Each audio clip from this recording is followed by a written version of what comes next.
My name is A. Anasurya, Assistant Professor of Economics from JDC Narsapur. ఈరోజు మనం చెప్పుకోబోయే topic ద్రవ్య supply, measures of ద్రవ్య supply కొలమానాలు, మెజర్స్ ఆఫ్ మనీ సప్లై. ద్రవ్యాన్ని ఏ రూపాలలో కొలుస్తాము. అసలు ద్రవ్య సప్లై కొలమానాల గురించి చెప్పుకోబోయే ముందుగా అసలు అసలు ద్రవ్యం అంటే ఏంటి అనేది మనం ఒక 2 నిమిషాల ఇంట్రడక్షన్లో అసలు మామూలుగా ద్రవ్య సప్లై కొలమానాలకు సంబంధించి కానీ ద్రవ్యాన్ని గురించి కానీ మనం చెప్పుకోవాలి. సో ద్రవ్యం అనేది ఒక్కొక్క ఆర్థికవేత్త ఒక్కొక్క రకంగా నిర్వచించడం జరిగింది. ద్రవ్య నిర్వచనాలలో అందులో ఫస్ట్ వన్ అంటే ఒక రకమైన నిర్వచనం, ఏదైతే ద్రవ్యం విధులు నిర్వర్తిస్తుందో అదే ద్రవ్యం అనే ఒక ఆర్థికవేత్త. అదేవిధంగా సెలిగ్మన్ ప్రకారం సర్వాంగీకారం పొందింది ఏదైనా ద్రవ్యమే అనే ఒక ఆర్థికవేత్త. అలా ఒక్కొక్కరు ఒక్కొక్క రకంగా విధులను ఆధారంగా చేసుకొని, సర్వాంగీకారం ఆధారంగా చేసుకొని ఒక్కొక్క రకంగా ద్రవ్యాన్ని నిర్వచించడం జరిగింది. సో ద్రవ్య సప్లై కొలమానాలకి వస్తే మనం దాంట్లో మనకి ఇండియాలో మామూలుగా ద్రవ్య సప్లైలో దానికి సంబంధించి ఇంతకుముందు మనం చెప్పుకున్నట్టుగా ద్రవ్య వర్గీకరణ చెప్పుకున్నాం, అదేవిధంగా ద్రవ్యం యొక్క విధులని గురించి చెప్పుకున్నాం. అదేవిధంగా భారతదేశంలో కేంద్ర బ్యాంకును రిజర్వ్ బ్యాంక్ ఆఫ్ ఇండియా అని పిలుస్తాం. ఇండియాలో మనం ఇది కేంద్ర బ్యాంకు, సెంట్రల్ బ్యాంక్ని రిజర్వ్ బ్యాంక్ ఆఫ్ ఇండియా అని చెప్పుకుంటాం. సో ఇది ఎప్పుడు ఏర్పాటైంది అంటే ఏప్రిల్ 1, 1935 ఆర్బీఐ. ఈ 1935లో ఆర్బీఐ ఏర్పడక ముందు Imperial Bank of India, State Bank of ఇండియానే ఆర్బీఐ విధులు నిర్వర్తించేది.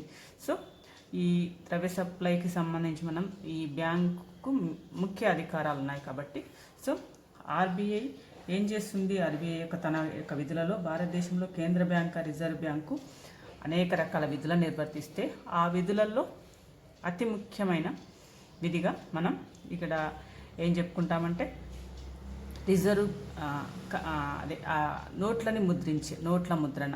దానికి చాలా రకాల విధులు ఉన్నాయి. అందులో ముఖ్యంగా నోట్లను జారీ చేయడము, పరపతి నియంత్రణ.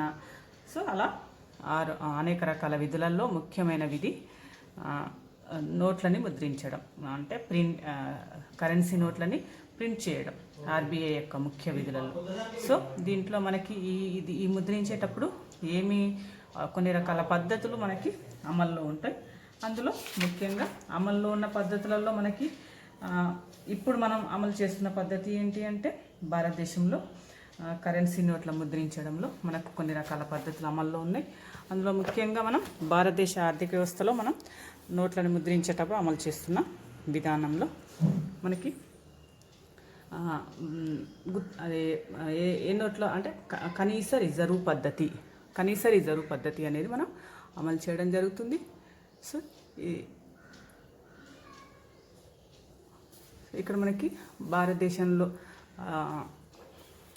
ద్రవ్య వ్యవస్థ గురించి మనం ఇప్పుడు చెప్పుకుంటున్నాం. అందులో కరెన్సీ నోట్లను ముద్రించే గుత్తాధిపత్యం రిజర్వ్ బ్యాంక్ ఉంది.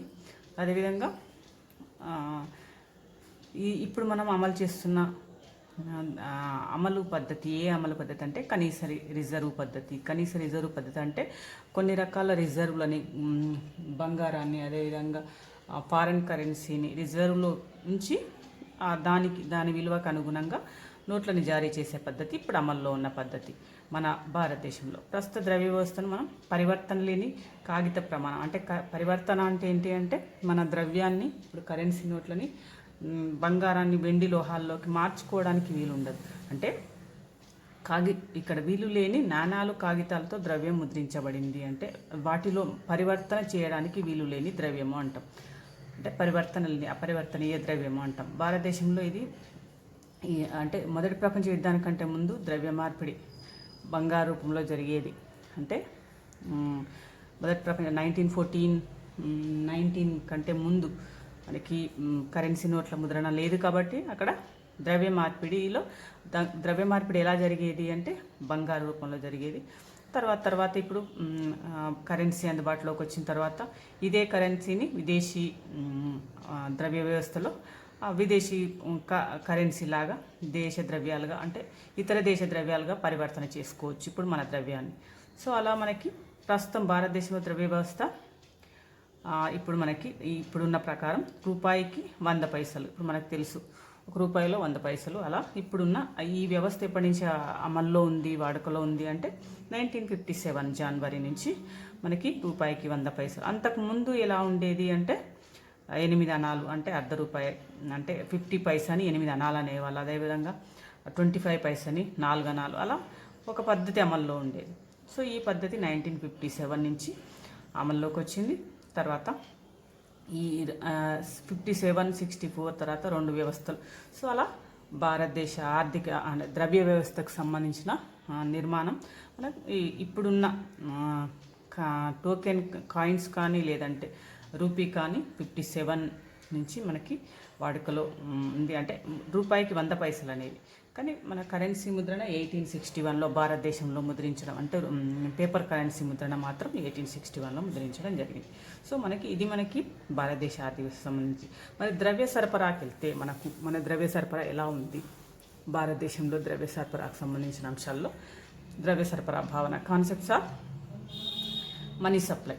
సో అందులో ముఖ్యంగా అసలు ద్రవ్య సరఫరా అంటే ఏంటి అంటే మనకి ఒక దేశంలో ప్రజల వద్ద, వ్యాపార సంస్థల వద్ద ఉండే ద్రవ్యాన్ని ద్రవ్య సరఫరా, సప్లై ఆఫ్ మనీ అంటాం. అంటే ప్రజల దగ్గర ఉండే కరెన్సీ అండ్ ఆల్సో వ్యాపార సంస్థల దగ్గర అంటే బిజినెస్ హోల్డర్స్ దగ్గర ఎంతైతే మనీ ఉందో ప్రజల దగ్గర, బిజినెస్ హోల్డర్ దగ్గర ఉండే ద్రవ్యాన్ని ద్రవ్య సరఫరా అంటాం. దాంట్లో ముఖ్యంగా ప్రజలు మరియు వ్యాపార సంస్థలు తమ లావాదేవీలు జరపడానికి లేదా తమ రుణాలను చెల్లించడానికి వినియోగించే మొత్తం మాత్రమే ద్రవ్య సరఫరా పరిధిలోకి వస్తుంది. ప్రజలు డైలీ ట్రాన్సాక్షన్స్ కోసం, ముందు జాగ్రత్త కోసం దాచుకునే ద్రవ్యం కావచ్చు, ఏదైనా కావచ్చు, ప్రజలు చేసే లావాదేవీలు, అదేవిధంగా వ్యాపార సంస్థలు చేసే లావాదేవీలు, రుణం చెల్లించడం, ఇవ్వడం, వినియోగం చేయడం, ఇదంతా ద్రవ్య సరఫరా కిందికి వస్తుంది. అంటే ప్రభుత్వం తన ఖజానాలో నిల్వ ఉంచిన మొత్తం, వాణిజ్య బ్యాంకుల్లో నిల్వ ఉంచిన మొత్తం ద్రవ్య సరఫరా పరిధిలోకి రాదు. అంటే ప్రభుత్వం దగ్గర దాచుకున్న అంటే ట్రాన్సాక్షన్లో లేని మనీ ఏదైనా కూడా ద్రవ్య సరఫరా పరిధికి రాదు. కానీ ప్రజల దగ్గర ఉండే, వ్యాపార సంస్థల దగ్గర ఉండే మనీ ట్రాన్సాక్షన్లో ఉంటుంది కాబట్టి ఇది ద్రవ్య సరఫరా కిందికి వచ్చే ఒక అంశం. సో ఈ ద్రవ్య సరఫరా మనకు ముఖ్యంగా ప్రధానంగా 2 రూపాల్లో ఉంటుంది ద్రవ్య సరఫరాలు. అందులో ఫస్ట్ వన్ ఏంటి అంటే దేశంలో చలామణిలో ఉన్న కేంద్ర బ్యాంకు జారీ చేసే నాణ్యాలు, కరెన్సీ నోట్లు. మనకు తెలుసు నాణ్యాలు బిఫోర్ 700 బిఫోర్ క్రైస్ట్, అదేవిధంగా కరెన్సీ నోట్లు 1861లో ఇండియాలో, టోటల్ వరల్డ్ వైడ్కి వచ్చేసరికి 17th, 18th సెంచరీలో కరెన్సీ నోట్లు మనకి అందుబాటులోకి వచ్చినాయి. సో ఇది ఫస్ట్ ద్రవ్య సరఫరాకు సంబంధించిన ఫస్ట్ కాన్సెప్టు. నెక్స్ట్ ఏంటంటే బ్యాంకులలో డిమాండ్ డిపాజిట్ల రూపంలో ఉంచిన ప్రజల ద్రవ్యం. ప్రజలు కొంత మనీని దాచుకుంటారు బ్యాంకులో. అలా fixed deposit, demand deposit, current deposit, ఏదైనా సంథింగ్.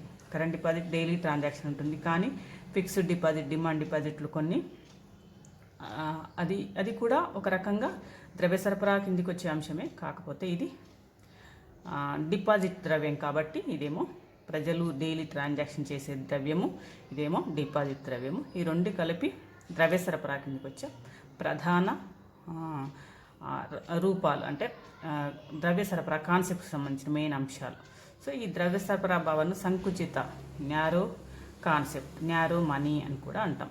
సో ఇందులో మనకి ముఖ్యంగా మెజర్స్ ఆఫ్ మనీ సప్లై అంటే ద్రవ్య సప్లై కొలమానాలు, మానిటరీ అగ్రిగేట్స్ ఇన్ ఇండియా, దాంట్లోకి వెళ్తే మనం ద్రవ్య సప్లై కొలమానాలలో ముఖ్యంగా మెజర్స్ ఆఫ్ మనీ సప్లై.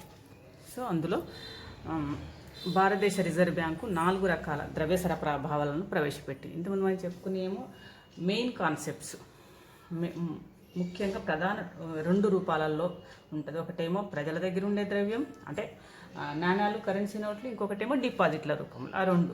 అది కాకుండా ఇక్కడ మనకి మానిటరీ అగ్రిగేట్స్ ఇన్ ఇండియా అంటే భారతదేశంలో ద్రవ్య కొలమానాలు ముఖ్యంగా 4 రకాలుగా ప్రవేశపెట్టి 4 రకాల బాణాలు. అందులో వీటిని ద్రవ్య నిల్వ కొలమానాలు అని కూడా అంటాం. ఈ 4 ఏంటివి అవంటే మనీ స్టాక్ మెజర్స్ లేదా ద్రవ్య సమిష్టిలు, మానిటరీ అగ్రిగేట్స్ అని కూడా అంటాం. అంటే ద్రవ్యంలో ఉండే వివిధ రూపాలు లేదంటే ద్రవ్య సరఫరా భావనలు, concepts of supply of money అంటాం ఇక్కడ. సో దాంట్లో మనకి 4 టైప్స్ ఉన్నాయి రిజర్వ్ బ్యాంక్ ప్రకారం. భారతదేశంలో మాత్రమే మనం ఇప్పుడు పాటిస్తున్న ద్రవ్య సప్లై కొలమానాలలో మనకి 4 ద్రవ్య సరఫరా కొలమానాలు ఉన్నాయి. అందులో ఫస్ట్ అవి ఏంటివి అంటే M1, M2, M3 మరియు M4. ఇప్పుడు ద్రవ్య సప్లైకి సంబంధించిన కొలమానాల గురించి అసలు M1 అంటే ఏంటి, M2 అంటే ఏంటి, M3 అంటే ఏంటి, M4 ఒక్కో దాని గురించి మనం చూద్దాం. సో మొదటి రకం ద్రవ్యం M1ని మనం సంకుచిత ద్రవ్యం అంటాం, narrow money. M1 is also called narrow money అంటాం. సో ఇందులో మరి ఏమేమి ఉంటాయి నారో మనీలో, M1లో అంటే M1 ఈజ్ ఈక్వల్, ఇక్కడ మనకి 3 అంశాలు ఉంటాయి ఇందులో. ఇది ఫస్ట్ వన్ ప్రజల దగ్గర ఉండే నాణాలు, కరెన్సీలు. సి అంటాం ఇక్కడ. కరెన్సీ అంటే ప్రజలు డైలీ ట్రాన్సాక్షన్ కోసం కావచ్చు, సాలరీ రూపంలో, కన్జంప్షన్ రూపం, ఏదో రూపంలో ప్రజల దగ్గర అందుబాటులో ఉండే coins and also currency, paper కరెన్సీలు. ఇవి సి అంటాం ఫస్ట్ వన్ M1లో. నెక్స్ట్ ఏంటి అంటే బ్యాంక్స్ సంబంధించిన డీడీలు, డిమాండ్ డిపాజిట్స్. అది ఏం బ్యాంకులు, సహకార బ్యాంకులు కావచ్చు, వాణిజ్య బ్యాంకులు కావచ్చు. డీడీలు, డిమాండ్ డిపాజిట్స్లు అంటాం. సెకండ్. థర్డ్ వన్ కేంద్ర బ్యాంకు దగ్గర ఉండే ఇతర డిపాజిట్స్, అదర్ డిపాజిట్స్ అంటాం. ఇందులో ఉండే M1లో ఉండే ఇంకొక అంశం. సో ఇందులో ఓడి, అదర్ డిపాజిట్స్, కేంద్ర బ్యాంకు దగ్గర ఇంకా ఇవి కాకుండా ఉండే అదర్ డిపాజిట్స్. ఈ 3 కలిపితే అంటే ఇక్కడ మనకి M1 is equal C plus DD plus OD అని చెప్పుకుంటాం. సి అంటే ప్రజల దగ్గర ఉండే కరెన్సీ, డిడి అంటే బ్యాంకుల దగ్గర ఉండే డిమాండ్ డిపాజిట్స్, ప్లస్ ఓడి అంటే కేంద్ర బ్యాంకు దగ్గర ఉండే ఇతర అదర్ డిపాజిట్స్. ఇది మనకి M1గా చెప్పుకునే ఫస్ట్ మనీ, M1 మనీ అంటాం. దీన్ని నారో మనీ అని కూడా అంటాం. సో నెక్స్ట్ వన్ ఏంటి అంటే ఇక్కడ మనకి M2. సో ఇక్కడ M2 రెండవ రకం ద్రవ్యం అంటాం. అంటే అసలు మామూలుగా ఈ M1 ద్రవ్యాన్ని సంకుచిత ద్రవ్యం అని పేర్కొనే ఈ సాంప్రదాయవాదులు M1ని ద్రవ్య సప్లైగా భావించారు. ద్రవ్య సప్లై అంటే ఓన్లీ M1 మాత్రమే అని చెప్పారు. Classical economics, according to classical economics వీటి మీద ఫోకస్ చేసి M1 ద్రవ్యాన్ని మాత్రమే సప్లై ఆఫ్ మనీ అన్నారు. సో నెక్స్ట్ మనీకి వెళ్తే రెండవ రకం ద్రవ్యం M2 ద్రవ్యం. సో M2లో మనకి ఏమేమి అంశాలు ఇందులో ఉంటాయంటే M1 అంటే ఆల్రెడీ ఇంతకుముందు మనం చెప్పుకున్న M1 C plus DD plus OD. అదేవిధంగా రెండో అంశం పోస్ట్ ఆఫీస్ పొదుపు ఖాతాలో ఉన్న డిమాండ్ డిపాజిట్ అంటే సేవింగ్ డిపాజిట్స్. దేంట్లో సేవింగ్ డిపాజిట్లు అంటే post office saving deposits. So ఇందులో M1తో పాటు ఇది కూడా ఉంటుంది కాబట్టి M2 is equal M1 plus SD of PO అంటే saving deposits of post office అంటే పోస్ట్ ఆఫీస్ యొక్క పొదుపు డిపాజిట్లు అనేవి M2లో ఉండే అడిషనల్గా వచ్చే ఇంకొక అంశం. ఇది మనకి second type of money supply M2. So ఇది నెక్స్ట్ మూడవ రకం ద్రవ్యం. ఇక్కడ మనకి M3 ద్రవ్యం అంటాం. ఇక్కడ M3లో మనకి M1 ప్లస్ వాణిజ్య బ్యాంకులు, సహకార బ్యాంకుల్లో ఉండే కాల పరిమితి డిపాజిట్స్, ఫిక్స్డ్ టర్మ్ డిపాజిట్స్ అంటాం. టర్మ్స్ టైమ్ డిపాజిట్స్ అని కూడా అంటాం మనం. M1లో మనకు తెలుసు, ఇంతకుముందు మనం చెప్పుకున్నట్టుగానే M1లో సి ప్లస్ డిడి ప్లస్ ఓడి ప్లస్ వాణిజ్య బ్యాంకులు, సహకార బ్యాంకుల్లో ఉండే టర్మ్ డిపాజిట్స్ కూడా ఇందులో ఇంక్లూడ్ అయి ఉంటాయి కాబట్టి ఇది M3 ద్రవ్యం. సో M3 అనేది మనకి ఇక్కడ కనిపిస్తుంది. M3 is equal M1 plus TD. M1 అంటే మనకు తెలుసు, టీడీ అంటే time deposit, term deposit, fixed and term deposits. So కాబట్టి మనం దీన్ని ఒక రకంగా M3ని బ్రాడ్ మనీ అని కూడా అంటాం, విశాల ద్రవ్యం అని కూడా అంటాం M3 ద్రవ్యాన్ని. సో ఇక్కడ మనకి విశాల ద్రవ్యం అని ఎందుకు అంటున్నాము అంటే M3లో చాలా అంశాలు ఉన్నాయి. M1 plus TD. M1 అంటే సి ప్లస్ డిడి ప్లస్ ఓడి ప్లస్ టీడీ టర్మ్ డిపాజిట్స్. దాదాపు మనీలో ఉండాల్సిన అన్ని అంశాలు అంటే బ్యాంక్ డిపాజిట్స్ ఉన్నాయి, ప్రజల దగ్గర ఉండే కరెన్సీ ఉంది, అదేవిధంగా డిమాండ్ డిపాజిట్స్, బ్యాంకుల యొక్క demand deposits, next time deposits, అదేవిధంగా ఇతర డిపాజిట్లు ఇవన్నీ ఇమిడి ఉన్నాయి. కాబట్టి మనం ఇక్కడ M3 ద్రవ్యాన్ని M3ని బ్రాడ్ మనీ, విశాల ద్రవ్యం అని కూడా అంటాం. ఇక్కడ మనకి విశాల ద్రవ్యం. సో ఇది ద్రవ్య నిల్వ కొలమానాల్లో అతి ముఖ్యమైనది. ద్రవ్య సప్లై, ద్రవ్య నిల్వ కొలమానాలలో ఇది చాలా మోస్ట్ ఇంపార్టెంట్ మెజర్ M3 అనేది. సో ఇది మనకి ఇండియాలో ద్రవ్య సప్లై కొలమానంలో M3. నెక్స్ట్ మనకు వచ్చేసి M4 ద్రవ్యం. దీన్ని మనం M4, మరి ఇందులో ఏమున్నాయి M4 ద్రవ్యంలో? So M1 first concept. Next అన్ని రకాల పోస్ట్ ఆఫీస్ డిపాజిట్లు. ఇంతకుముందు మనం చెప్పుకున్నట్టు M2లో ఏముంది? M1 plus post office saving డిపాజిట్లు ఉన్నాయి, అక్కడ ఓన్లీ సేవింగ్ డిపాజిట్స్. ఇక్కడ మాత్రం M1 ప్లస్ అన్ని రకాల పోస్ట్ ఆఫీస్ డిపాజిట్స్ ఉంటాయి ఇక్కడ మనకి. అంటే ఓన్లీ సేవింగ్ కాకుండా అన్ని రకాల డిపాజిట్లు M4లో ఉంటాయి. M1తో పాటు M1 మరియు రెండవ అంశం ఏంటి అంటే అన్ని రకాల పోస్ట్ ఆఫీస్ డిపాజిట్స్ ఉంటాయి.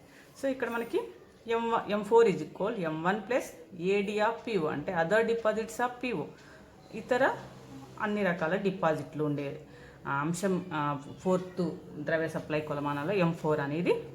ఇది ఇప్పుడు అంటే ఇది 4వ రకమైన ద్రవ్య డిపాజిట్. మరి వీటి గురించి ఒక్కొక్క దాని గురించి మనం వివరంగా వెళ్తే మనకి ద్రవ్య సప్లై కొలమానాలలో ఫస్ట్ వన్ మనకి మెజర్స్ ఆఫ్ మనీలో ఒక్కొక్క రకమైన ద్రవ్య సప్లై కొలమానాలలో మనం M1 గురించి మనం చెప్పుకుంటే, మొదటి రకం ద్రవ్యం ఇంతకుముందు మనం చెప్పుకున్నట్టుగానే మొదటి రకం ద్రవ్యంలో ప్రజల దగ్గర చలామణిలో ఉన్న నాణాలు, కరెన్సీ నోట్లు ఉంటాయి. కానీ ఇందులో ఏముండదు అంటే, ఇందులో నుంచి ఏం మినహాయించుతుంది అంటే బ్యాంకుల దగ్గర కూడా కొంత మనీ ఉంటుంది, ట్రాన్సాక్షన్లో లేని మనీ, అది నాణాలు, కరెన్సీ నోట్లు, ఇవి దీంట్లో నుంచి మినహాయించబడతాయి. అంటే ఎగ్జెంప్షన్, అంటే ఈ M1లో నుంచి ఎగ్జెంప్ట్ చేయబడతాయి. బ్యాంకుల దగ్గర ఉండే ట్రాన్సాక్షన్ లేని మనీ దీని నుంచి ఎగ్జెంప్ట్ చేయబడతాయి M1లో నుంచి. ప్రజల దగ్గర ఉండే నాణాలు, కరెన్సీ మాత్రమే ఇక్కడ M1 కిందికి వచ్చే అంశం. అంటే కరెన్సీ ద్రవ్యం చట్టబద్ధమైన ద్రవ్యం కాబట్టి అన్ని రకాల లావాదేవీలు మనకు రుణాల చెల్లింపుల్లో అందరూ అంగీకరిస్తారు. ఈ ద్రవ్యం ప్రజల దగ్గర ఉండే నాణ్యాలు, కాయిన్స్ కావచ్చు, పేపర్ కరెన్సీ కావచ్చు, ఇవన్నీ కూడా మనకి ఎవరైనా కూడా కంపల్సరీ, ప్రతి ఒక్కరు కూడా చట్టబద్ధమైన అంటే లీగల్ టెండర్ మనీ కాబట్టి అందరూ అన్ని రకాల లావాదేవీలకు అందరూ యాక్సెప్ట్ చేయాల్సిందే, అంగీకరించాల్సిందే. దీన్ని మనం కామన్ మనీ, ఆర్డినరీ మనీ అంటాం. సామాన్య ద్రవ్యం మరియు లేదా సాధారణ ద్రవ్యం అంటే ఆర్డినరీ మనీ అంటాం. కామన్ మనీ, ఆర్డినరీ మనీ అంటాం M1 మనీని. అండ్ ఆల్సో న్యారో మనీ అని కూడా అంటాం. ఇంతకుముందు మనం చెప్పుకున్నట్టుగానే న్యారో మనీ అని కూడా అంటాం. దాని ఫార్ములా ఇంతకుముందు M1 is equal C plus DD plus OD. So ఇది మనకి M1 ద్రవ్యానికి సంబంధించిన డీటెయిల్స్. అంటే మనకు కొన్ని సంవత్సరాలలో M1 ద్రవ్యానికి సంబంధించి డాటా, అంటే దీనికి సంబంధించి ప్రజల దగ్గర ఉండే కరెన్సీ లేదంటే డిమాండ్ డిపాజిట్లు, ఇవి దాదాపుగా కొన్ని పెరుగుతూ కొన్ని తగ్గుతూ వివిధ సంవత్సరాల కాలంలో ఎలా ఉంది అనేది కొంత డేటా ఉంది. సో మనకి ఇది M1 ద్రవ్యం అనేది మొత్తం మీద న్యారో మనీ, సమీప ద్రవ్యం అని కూడా అంటాం. దీన్ని సాధారణ ద్రవ్యం, సమీప ద్రవ్యం, సామాన్య ద్రవ్యం అనే ఈ రకాల పేర్లతో మనం M1 ద్రవ్యాన్ని పిలవడం జరుగుతుంది. సో మనం నెక్స్ట్ M2 ద్రవ్యానికి వెళ్తే, M2 ద్రవ్యం. సో M2లో మనకి ఇంతకుముందు మనం చెప్పుకున్నట్టుగా M1ని మనం సంకుచిత ద్రవ్యం అంటాం. కానీ ఇందులో కరెన్సీ, బ్యాంకు డిమాండ్ డిపాజిట్లు మాత్రమే ఉంటాయి. కరెన్సీ నోట్లు లేదంటే కాయిన్స్, బ్యాంకు డిమాండ్ డిపాజిట్స్. అంటే M1 ఈజ్ ఈక్వల్ మనం చెప్పినట్టు C plus DD plus OD అని చెప్పుకున్నాం. వీటికి ఏమి జమ చేస్తున్నాం, ఇంకా ఏమి యాడ్ అవుతుంది M2లో అంటే M1కి పోస్ట్ ఆఫీస్ పొదుపు ఖాతా డిపాజిట్లు చేర్చితే రెండవ రకమైన ద్రవ్యం వస్తుంది. ఇక్కడ మనకి పోస్ట్ ఆఫీస్ పొదుపు ఖాతా సేవింగ్ డిపాజిట్స్ యాడ్ చేస్తే మనకు వచ్చేది M2 ద్రవ్యం. అంటే ఇక్కడ మనకి పోస్ట్ ఆఫీస్ పొదుపు ఖాతాకు సంబంధించిన గణాంకాలను రిజర్వ్ బ్యాంకు ఎప్పుడు ఇంతవరకు వెలువరించలేదు కాబట్టి దీనికి సంబంధించి కొంత డాటా మనకి కొంచెం తక్కువ అందుబాటులో ఉన్నప్పటికీ కూడా M2 అనేది M1 ప్లస్ పోస్ట్ ఆఫీస్ పొదుపు ఖాతా డిపాజిట్లను చేరిస్తే వచ్చేది M2. అంటే M1 plus saving SD of POs అని అంటాం. ఇది మనకి M2 సంబంధించిన రెండవ రకమైన ద్రవ్యము. నెక్స్ట్ మనం M3 ద్రవ్యం. M3 మూడవ రకమైన ద్రవ్యం అంటాం. సో ఈ మూడవ రకమైన ద్రవ్యంలో మనకి దీంట్లో ఏముంటుంది మనకి ఇంతకుముందు చెప్పినట్టుగా అంటే M1 ప్లస్ ఇది ఇంతకుముందు మనమే చెప్పుకున్నాం. అన్ని రిజర్వ్ బ్యాంకు ప్రతిపాదించిన అన్ని రకాల ద్రవ్య భావనలలో అతి ముఖ్యమైన భావన concepts, main important concepts M3.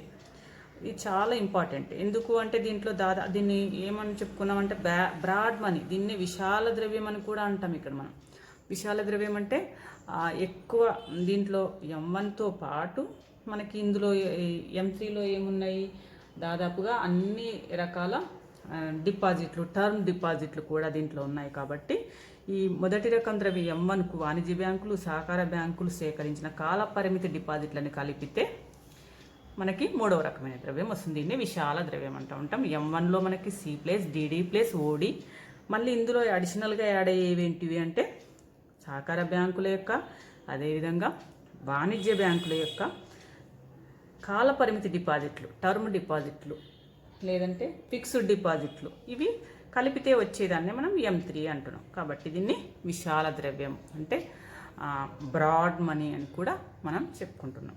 So ఇది మనకి ఈ మధ్యకాలంలో బ్యాంకులు కాలపరిమితి డిపాజిట్ సంబంధించిన నియమ నిబంధనలు సడలించి వాటి అవసరమైనప్పుడు ఎప్పుడైనా కూడా పూర్తిగా కాకుండా కొంతవరకన్నా మధ్యలో ద్రవ్య రూపంలో మార్చుకునే అవకాశాలు కల్పించింది, ఫ్లెక్సిబిలిటీ ఇచ్చింది RBI. అంతకుముందు కొంచెం ఫిక్స్డ్ డిపాజిట్ చేసినామంటే ఆ టైం వరకు మనం వాటిని తీయడానికి వీలు లేకుండా ఉండేది. సో ఆ ఫ్లెక్సిబిలిటీ ఈ మధ్య కాలంలో మనకి ఈ RBI కల్పించడం జరిగింది. అవకాశం అంటే పూర్తిగా పాక్షికంగా కానీ పూర్తిగా కానీ అంటే కొంత సగం కానీ అంటే ఎప్పుడైనా తీసుకునే ఫ్లెక్సిబిలిటీ కల్పించింది. కాబట్టి మొదటి రకం ద్రవ్యంలాగా కాలపరిమితి డిపాజిట్లను చేర్చబడిన మూడవ రకం M3 ద్రవ్యత్వాన్ని కలిగి ఉంది, ఎక్కువ లిక్విడిటీని కలిగి ఉంది. కాబట్టి అంటే ఇది లిక్విడిటీ భావనను బ్రిటిష్ ద్రవ్య ఆర్థిక వ్యవస్థ పనితీరును అంచనా వేయడానికి నియమించిన రాడ్క్లిఫ్ కమిటీ, మనకి బ్రిటిష్ అప్పుడు వేసిన కమిటీ ద్రవ్యత్వం అనే భావనను విభేదించింది. అంటే ద్రవ్యం వేరు, ద్రవ్యత్వం వేరు, లిక్విడిటీ వేరు, మనీ వేరు అనే భావన. అంటే ఈ కమిటీ అభిప్రాయం ప్రకారం ప్రజల ప్రవర్తన ద్రవ్యంను ఖర్చు చేసే విషయంలో తమ వద్ద ఎంత ద్రవ్యం ఉంది అనే అంశం మీద కాకుండా ఏ మేరకు ద్రవ్యత్వం పొందగలుగుతున్నారు అంశం మీద ఆధారపడి ఉంటుంది. అంటే అంతా ఖర్చు పెట్టడానికి వీలుందా, ఇక్కడ ద్రవ్యత్వాన్ని వేరు ఎందుకు చేశారు అంటే ప్రజల దగ్గర ఎంత మనీ ఉంది, దాంట్లో ఎంత లిక్విడిటీని పొందగలుగుతారు. అంటే liquidity means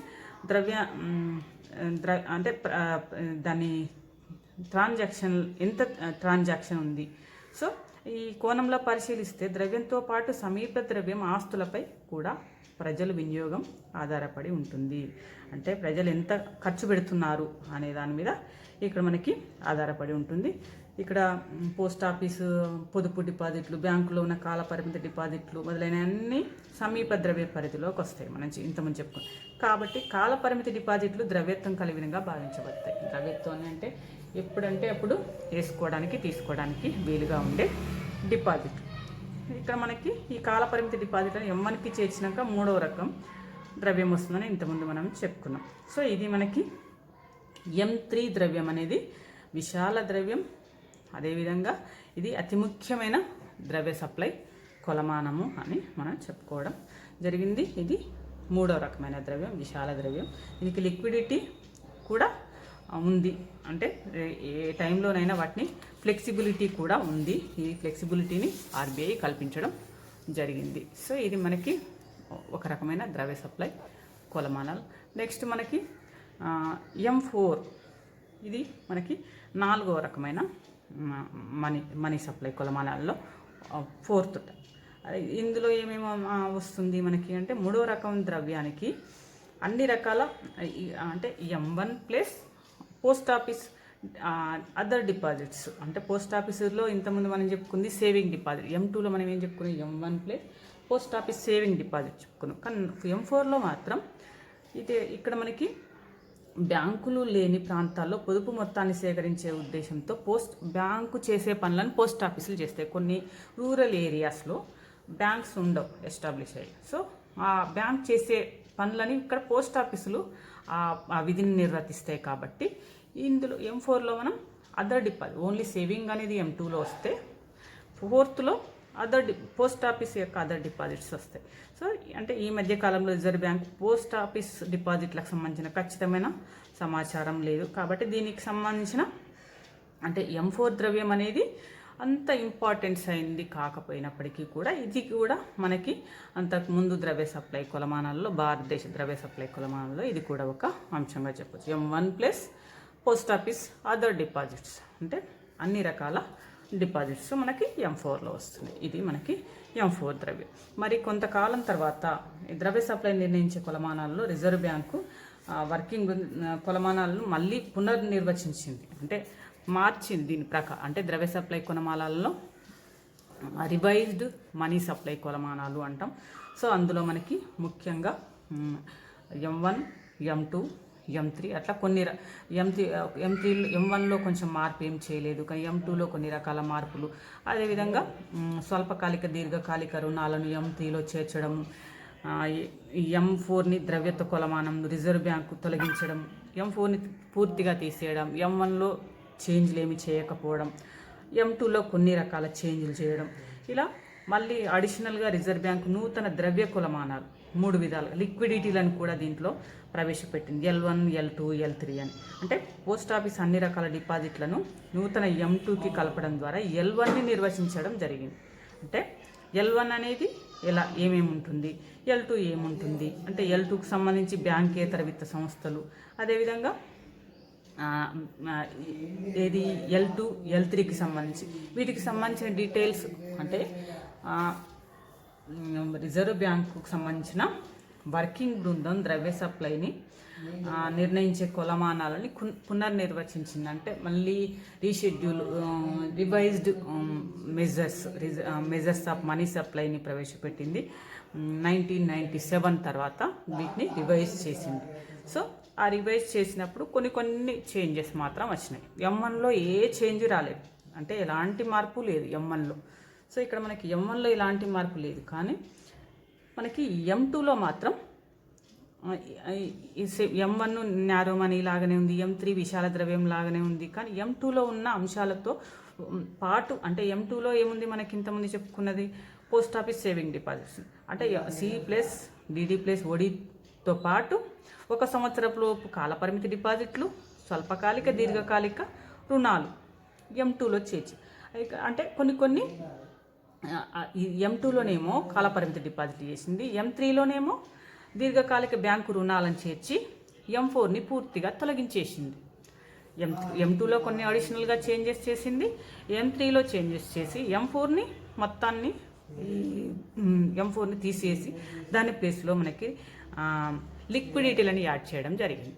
L1, L2, L3. So ఆ L1లో ఏమున్నాయి, L3లో ఏమున్నాయి, అంతకుముందు ఎలా ఉంది, ఇప్పుడు ఎలా ఉంది, మనం ఒక్కసారి ఈ టేబుల్లో చూస్తే మనకి ఈజీగా మనకి క్లారిటీ వస్తుంది.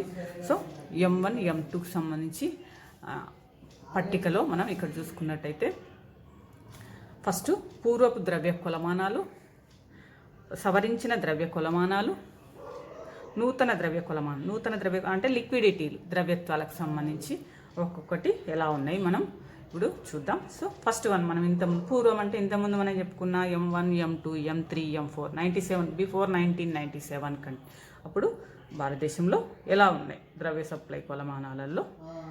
ఇంతకుముందు చెప్పుకున్నట్టుగానే M1 = C+DD+OD. C అంటే నాణాలు కరెన్సీ, D అంటే డిమాండ్ డిపాజిట్స్, OD అంటే అదర్ డిపాజిట్ ఇతర డిపాజిట్స్ ఆఫ్ ఆర్బీఐ యొక్క ఇతర డిపాజిట్లు. ఇది మనకి ఇంతకుముందు చెప్పుకున్నది. సో దీంట్లో ఎలాంటి చేంజెస్ వచ్చినాయి M1లో సేమ్ టు సేమ్ ఇక్కడ ఇంతకుముందే చెప్పుకున్నాం మనం M1లో నో చేంజెస్ అని. సేమ్ ఇలానే M1 అంటే C+DD+OD. So same to same RBI deposit, ఇతర డిపాజిట్లు, డిమాండ్ డిపాజిట్లు, ప్రజల దగ్గర కరెన్సీ. మరి ఇక్కడ మనకి అడిషనల్గా వచ్చిన లిక్విడిటీ కొలమానాలను అడిషనల్గా యాడ్ చేసింది ఆర్బీఐ. ఆ లిక్విడిటీ కొలమానాల్లోకి వచ్చేసరికి L1 అంటే ఇక్కడ మనకి కొత్త M3. ఈ M3లో ఏముందో మనకి చూస్తే మనకి తర్వాత మనకి M3 + NSC మినహాయించి పోస్ట్ ఆఫీస్లో ఉండే అన్ని రకాల డిపాజిట్లు. ఇక్కడ మనకి పోస్ట్ ఆఫీస్ డిపాజిట్లు మనకి ఎక్కడ వచ్చినాయి, అక్కడ 4th వచ్చినాయి. పాత పూర్వపు ద్రవ్య కొలమానాలలో M4లో వచ్చినాయి. సో ఇక్కడ L1లో M3+ అవి వచ్చినాయి. ఇవి మనం తర్వాత చూద్దాం, ఎందుకంటే ఇక్కడ మనకి ఈ చేంజెస్ చూసుకున్న తర్వాత ఇవి తర్వాత చూస్తే తెలుస్తుంది. సో M1లో నో చేంజ్ వచ్చింది. నెక్స్ట్ M2లో ఏం చేంజ్ వచ్చింది? ఇంతకుముందు మనం చెప్పుకున్నట్టుగా M1 అంటే ఇది పాతది, ఇంతకుముందు పూర్వపు ద్రవ్య కొలమానాలలో M1+ SDPO అంటే saving deposits of post office. ఇంతకుముందే మనం ఆల్రెడీ చెప్పుకున్నాం. M1+ పోస్ట్ ఆఫీస్ ఖాతాలో ఉండే పొదుపు డిపాజిట్లు. మరి దీంట్లో ఏం చేంజ్ వచ్చింది? ఇప్పుడు సవరించిన అంటే revised money supply M2 = M1+ అంటే C+DD+OD ప్లస్ కాల పరిమితితో చెల్లించబడే బ్యాంకు పొదుపు డిపాజిట్లు అంటే టైం డిపాజిట్స్ అంటాం మనం. అంటే ఎంత టైం తర్వాత చెల్లించాలి, సేవింగ్ డిపాజిట్లు ఇక్కడ బ్యాంకుకు సంబంధించినవి. సో ప్లస్ బ్యాంకులు జారీ చేసే డిమాండ్ సర్టిఫికెట్స్ అంటే బ్యాంకులు డిమాండ్ డిపాజిట్ల లాగా డిమాండ్ సర్టిఫికెట్లు జారీ చేస్తే అవి, ప్లస్ 1 సంవత్సరపు లోపు చెల్లించబడే కాలపరిమితి డిపాజిట్ టర్మ్ డిపాజిట్లు అనేవి ఒక 1 ఇయర్ లోపు. సో ఇవి మనకి M2 కిందికి వస్తున్నాయి. ఇంతకుముందు మనం ఓన్లీ సేవింగ్ అని చెప్పుకున్నాం. రివైజ్లో మాత్రం అలా లేదు. ఇక్కడ కాలపరిమితి M1తో పాటు బ్యాంకుల యొక్క పొదుపు డిపాజిట్లు, నెక్స్ట్ బ్యాంకులు జారీ చేసే డిపాజిట్లు, అదేవిధంగా 1 సంవత్సరపు లోపు కాలపరిమితి డిపాజిట్లు, ఇవి మనకి M2లో రివైజ్డ్ మనీ M2లో ఉండేవి. సో అదేవిధంగా నెక్స్ట్ M3కి వెళ్తే ఇందులో ఇంతకుముందు మనకు పాతదైతే M1+ time deposits of banks అంటే టర్మ్ డిపాజిట్స్ అంటే బ్యాంక్ యొక్క ఫిక్స్డ్ డిపాజిట్ కాలపరిమితి డిపాజిట్లు దీంట్లో ఉన్నాయి పూర్వపు దాంట్లో. రివైజ్డ్ మనీ సప్లైలో M3 = M2+ 1 సంవత్సరపు కంటే ఎక్కువ కాలపరిమితి. ఇంతకుముందు మన M2లో 1 సంవత్సరపు లోపు కాలపరిమితి డిపాజిట్లు చెప్పుకున్నాం. ఇక్కడనేమో 1 సంవత్సరం కంటే ఎక్కువ కాలపరిమితి డిపాజిట్లు ప్లస్ అతి స్వల్ప దీర్ఘకాలిక బ్యాంకు రుణాలు అని చెప్పుకున్నాం. ఇక్కడ స్వల్పకాలిక దీర్ఘకాలిక బ్యాంకు రుణాలతో పాటు టైం డిపాజిట్స్ 1 ఇయర్ దాటి అంటే అబోవ్ 1 ఇయర్, ఇక్కడ బిలో 1 ఇయర్ M2లో. సో ఈ విధంగా M3ని కొంచెం మోడిఫికేషన్ చేయడం జరిగింది.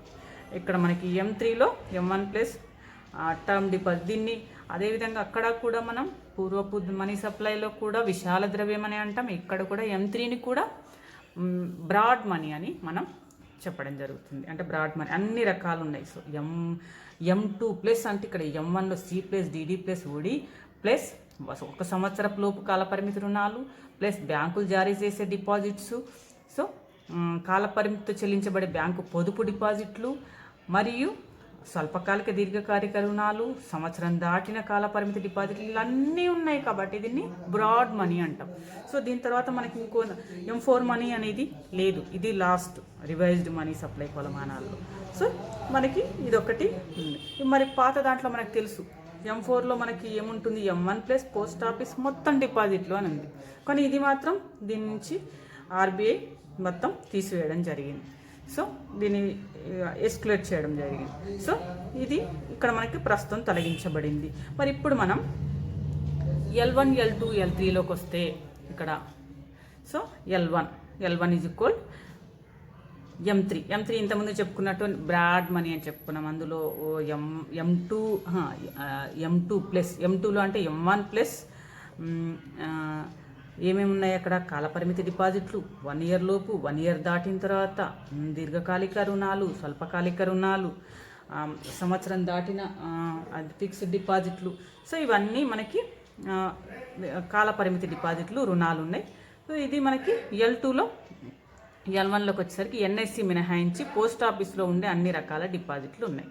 అంటే కొత్తగా L1 కొత్త దాంట్లో ఇవన్నీ అంటే NSC అంటే నేషనల్ సేవింగ్ మినహాయించి పోస్ట్ ఆఫీస్లో అన్ని రకాల పోస్ట్ ఆఫీస్ డిపాజిట్లు ప్లస్ M3 కలిపితే మనకి L1 వస్తుంది.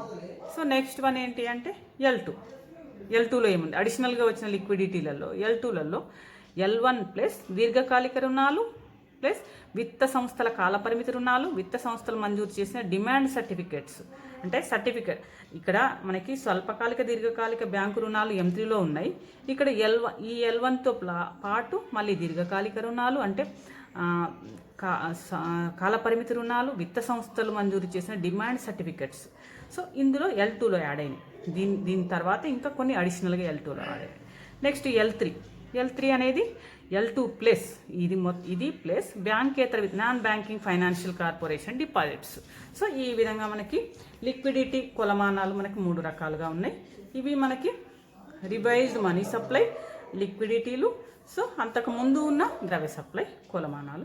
ఇవి మనకి ద్రవ్య సప్లై కొలమానాలకు సంబంధించి మనకి ఈ ద్రవ్య సప్లై దానికి సంబంధించిన కొలమానాలు. ఇవి మనకి ఈ ద్రవ్య సప్లైలలో మనకి ముఖ్యంగా కనిపించే అంటే ఇప్పటి వరకు మనం చెప్పుకున్న ద్రవ్య సప్లై కొలమానాలకు వచ్చేసరికి M1, M2, M3, M4. అదేవిధంగా రివైజ్డ్ కొలమానాలలో M1, M2, M3, అదేవిధంగా L1, L2, L3. సో ఇది మనకి money supply, measures of money supply.